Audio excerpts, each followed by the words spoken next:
Ballistic പ്രതിരോധ രംഗത്തെ ഇന്ത്യയുടെ ശേഷി ഒന്നുകൂടി ഊട്ടിയുറപ്പിച്ചിരിക്കുന്നു. തദ്ദേശീയ ബാലിസ്റ്റിക് മിസൈൽ പ്രതിരോധ സംവിധാനത്തിൻ്റെ രണ്ടാം ഘട്ടം വിജയകരമായി പരീക്ഷിച്ചു. 5000 കിലോമീറ്റർ ക്ലാസ്സിലെ ബാലിസ്റ്റിക് മിസൈലുകളെ പ്രതിരോധിക്കാൻ കഴിയുന്ന സംവിധാനമാണ് ഇന്ത്യ തദ്ദേശീയമായി വികസിപ്പിച്ചിരിക്കുന്നത്. പലതരത്തിലുള്ള ബാലിസ്റ്റിക് മിസൈൽ ഭീഷണികളെ നിർവീര്യമാക്കുന്ന solid propelled ground launched missile സംവിധാനമാണ് രണ്ടാം ഘട്ടത്തിൽ വികസിപ്പിച്ചെടുത്തിരിക്കുന്നത്.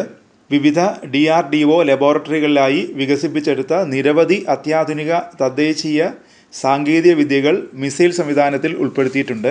ഒഡീഷയിലെ ചാന്ദിപുരയിലെ ഇൻ്റഗ്രേറ്റഡ് ടെസ്റ്റ് ലോഞ്ചിൽ ബുധനാഴ്ച വൈകുന്നേരം 4:20 പരീക്ഷണം നടത്തിയത്. 5000 കിലോമീറ്റർ ദൂരപരിധിയുള്ള മിസൈലുകളെ പ്രതിരോധിക്കാനുള്ള ശേഷി സംവിധാനത്തിനുണ്ടാകും.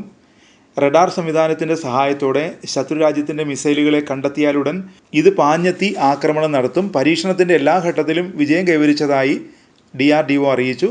ലോങ് റേഞ്ച് സെൻസറുകൾ, low latency communication system, MCC, advanced interceptor മിസൈലുകൾ എന്നിവ അടങ്ങുന്ന സമ്പൂർണ്ണ നെറ്റ്വർക്ക് കേന്ദ്രീകൃത സംവിധാനമാണ് ഇതിലുപയോഗിച്ചിരിക്കുന്നത്. ഒന്നിലധികം പോർമുനകൾ വഹിക്കാനും വ്യത്യസ്ത ലക്ഷ്യങ്ങളെ ആക്രമിക്കാനും ശേഷിയുള്ളവയാണ് ഇവ. ചൈനയ്ക്കെതിരായ ഇന്ത്യയുടെ ആണവ പ്രതിരോധം വർദ്ധിപ്പിക്കുന്നതും ഇതിലൂടെ ലക്ഷ്യമിട്ടിട്ടുണ്ട്. മധ്യ ഇന്ത്യയിൽ നിന്ന് വിക്ഷേപിച്ചാൽ ചൈനയുടെ കിഴക്കൻ വടക്ക് കിഴക്കൻ മേഖലകളിലെ ലക്ഷ്യത്തിലെത്താനും ഇതിന് സാധിക്കും. ചൈനയുടെ പ്രധാന സാമ്പത്തിക കേന്ദ്രങ്ങളിൽ ഭൂരിഭാഗവും അതിൻ്റെ കിഴക്കൻ കടൽ തീരത്താണ് എന്നതും കൂടുതൽ ദൂരപരിധിയുള്ള ഒരു മിസൈൽ എന്ന ആവശ്യം അനിവാര്യമാക്കിയിരുന്നു. ഇതോടെയാണ് ഇന്ത്യ കൂടുതൽ ദൂരപരിധിയുള്ള മിസൈലുകൾ വികസിപ്പിച്ചുകൊണ്ടിരിക്കുന്നത്.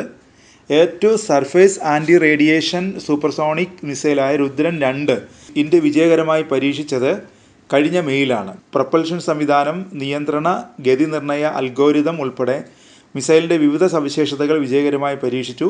ഇന്ത്യ തദ്ദേശീയമായി വികസിപ്പിച്ച ആദ്യ ആൻറ്റി റേഡിയേഷൻ മിസൈലാണ് രുദ്രം. 4 വർഷങ്ങൾക്ക് മുമ്പാണ് രുദ്രം മിസൈലിൻ്റെ ആദ്യ പതിപ്പായ രുദ്രം 1 ആദ്യമായി പരീക്ഷിച്ചത്. നിലവിൽ ഇന്ത്യ റഷ്യയുടെ KS-31 ആൻറ്റി റേഡിയേഷൻ മിസൈലുകൾ ഉപയോഗിക്കുന്നുണ്ട്. ഇതിനു പകരമായി ഇനി രുദ്രം മിസൈലുകൾ ഉപയോഗിക്കും.